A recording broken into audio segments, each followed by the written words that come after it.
Greetings, wind turbinologists and mad scientists the world over.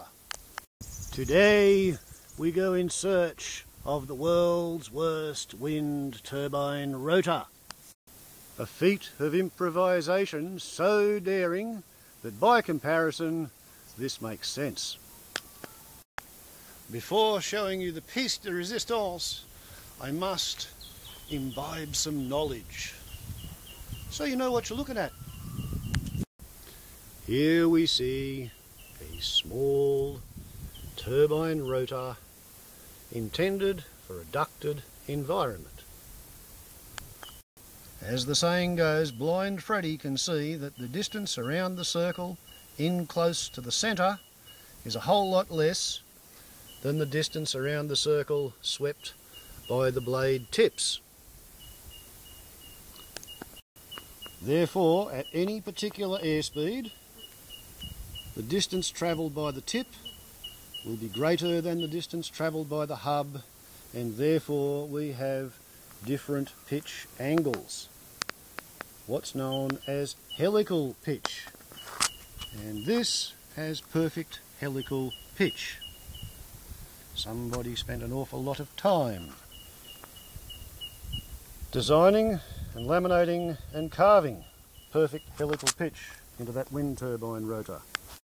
And of course, this is a trick not known only to wind turbine rotor designers. Aeroplane propeller carvers make use of the fact as well. And the same conscientious work has gone into putting almost perfect helical pitch into the propeller. It's actually perfectly helical from this point out to the tip. The vagaries of production engineering means that the hub is not quite in perfect helical pitch, but it's near enough and it works.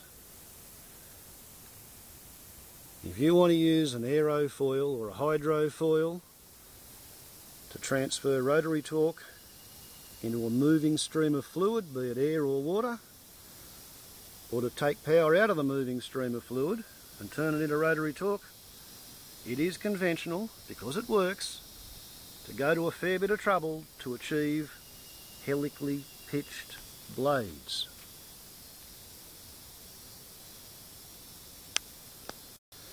It's a convention which even old-fashioned farmers' windmills obey, because it's efficient and it's quieter. No amount of high-tech, computerised wizardry and gimcrackery can get around the fact that a rotary air screw requires helical pitch. This is a contemporary composite wind turbine rotor blade. We're looking at the quote front of both the propeller and the turbine blade, and both rotate in the same direction. However, it's got the flat face pointing forward and the curved face pointing downwind, whereas the propeller has the flat face pointing where it's been and the curved face in front.